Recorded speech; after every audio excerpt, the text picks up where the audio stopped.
चाहे किसी भी प्रकार का क्यों ना हो, लेकिन जहाँ पे थर्ड पार्टी इन्वॉल्व होती है वहाँ पे आपका आपस में फ्रिक्शन होना तो तय है।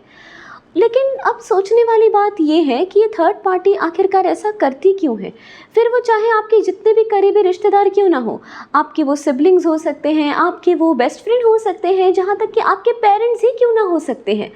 लेकिन ये लोग ऐसा करते क्यों हैं? इनके पीछे की साइकोलॉजी ये रहती है कि थर्ड पार्टी अक्सर अपनी प्रायोरिटी को लेके इनसिक्योर फील करती है। अगर मैं आपको उदाहरण दूं तो एक लड़की जब वो शादी होके अपने ससुराल चली जाती है और यदि उसका कोई भी सिंपल टॉपिक पे अपने मदर इन लॉ के साथ आर्ग्यूमेंट हो जाता है तो वो तुरंत अपनी माँ को फ़ोन करके शिकायत कर देती है कि मम्मा आज तो मेरी मदर इन लॉ के साथ इस टॉपिक पे आर्ग्यूमेंट हुआ, ये टॉपिक पे फाइट हुआ।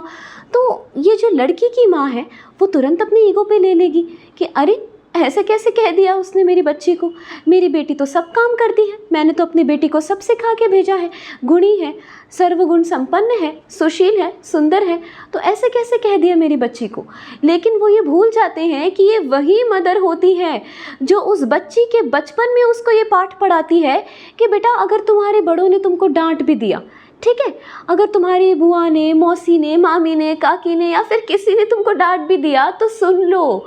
ज़रूर तुमने कुछ किया होगा, या फिर अगर डांट भी दिया तो क्या गलत करा, वो बड़े हैं, वो अच्छे के लिए डांटते हैं, है ना।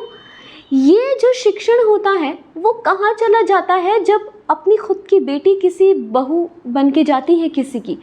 ये शिक्षण कहाँ चला जाता है? तब मम्मियाँ बड़े अपनी ईगो पे ले लेती हैं कि अरे ऐसे मेरी बेटी को कैसे कह दिया इसने, लाइक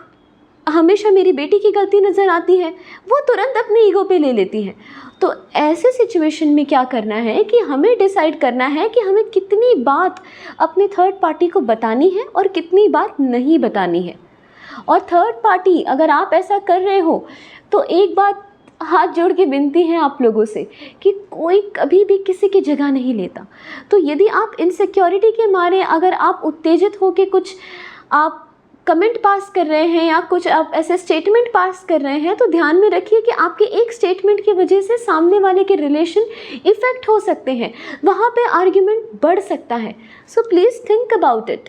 कि आप जो बचपन में अपनी बेटी को सिखा रहे हैं कि यदि बड़े लोगों ने डांट भी दिया तो तुम्हारी गलती होगी या फिर उनका प्रेम है, सुन लो तुम चुपचाप, तो ये शिक्षण जब उनकी मदर इन लॉ उनको डांटती है तब क्यों नहीं समझ में आता है?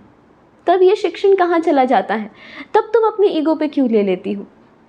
So just think about it कि आपके अपनी प्रायोरिटी के चक्कर में, आपके अपनी ईगो और इनसिक्योरिटी के चक्कर में किसी का रिलेशन बिगड़ रहा है।